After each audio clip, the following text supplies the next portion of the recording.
السلام عليكم ورحمة الله وبركاته. أعزائي طلبة وطالبات الصف الخامس، أهلا وسهلا بكم في فيديو جديد. النهاردة إن شاء الله نحل مع بعض محافظة بورسعيد والإسماعيلية، كتاب الأضواء علوم الصف الخامس صفحة 179 و 180، طبعا الترم التاني. نقول بسم الله. ما تنسوش تدعموني بلايك واشتراك في القناة يا شباب، عشان خاطر يوصلكم كل جديد من حل التدريبات والواجبات والمحافظات والمراجعات بأمر الله.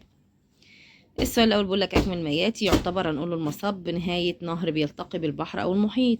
الغلاف اللي بيحتوي على الصخور والمعادن هو الغلاف الأرضي. قوة الاحتكاك الناشئة عن حركة الأجسام في الهواء هي هنقول مقاومة الهواء. تحدث ظاهرة تعاقب الليل والنهار بسبب دوران الأرض حول محورها. خلاص يا شباب، يبقى المصب والأرض ومقاومة الهواء ومحورها. نيجي ليه رقم باء. ما سبب دوران الكواكب في مدارات ثابتة حول الشمس؟ هتقوله بسبب قوة جاذبية الشمس للكواكب، بسبب قوة جاذبية الشمس للكواكب. خلاص يا شباب. نيجي لرقم 2. اختر الإجابة الصحيحة مما بين القوسين. كلما زادت كتلة الجسم زادت جاذبيته. الشعاب المرجانية من الأنظمة المائية الصغيرة التي توجد في نظام مائي ضحل. المياه العذبة التي تتسرب تحت سطح الأرض من خلال طبقة من الصخور المسامية بتسمى مياه جوفية. تم استخدام هنقول له الساعة الشمسية قديما لمعرفة الوقت بناء على تغيير موقع سقوط الظل أثناء النهار.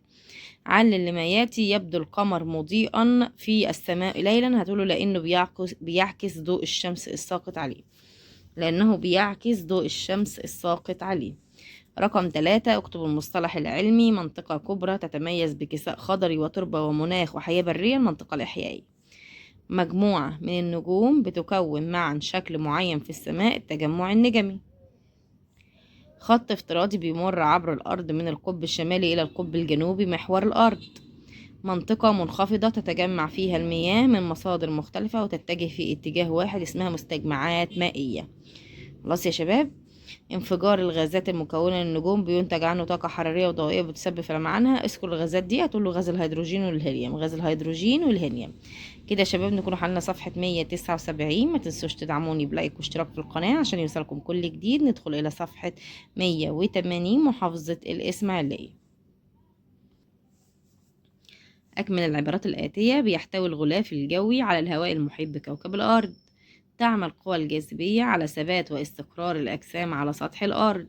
معظم المياه العذبة على الأرض بتوجد في صورة أنهار جليدية. عندما يكون الظل واقعا أسفله فهذا بيشير إلى أن أشعة الشمس بتسقط عموديا على الجسم. يبقى الغلاف الجوي، قوى الجاذبية، أنهار جليدية، عموديا. اذكر السبب. حدوث ظاهرة تعاقب الليل والنهار. هتقوله بسبب دوران الأرض حول محورها كل 24 ساعة.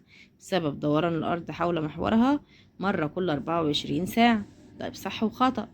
بتساعدنا التجمعات النجمية في معرفة الاتجاهات الأساسية. صح. القوة المغناطيسية بتعتبر قوة سحب فقط. خطأ. تعتبر محمية رأس محمد أحد الأمثلة للحفاظ على الموارد الطبيعية. صح. الماء من الموارد التي يمكن إعادة تدويرها. صح.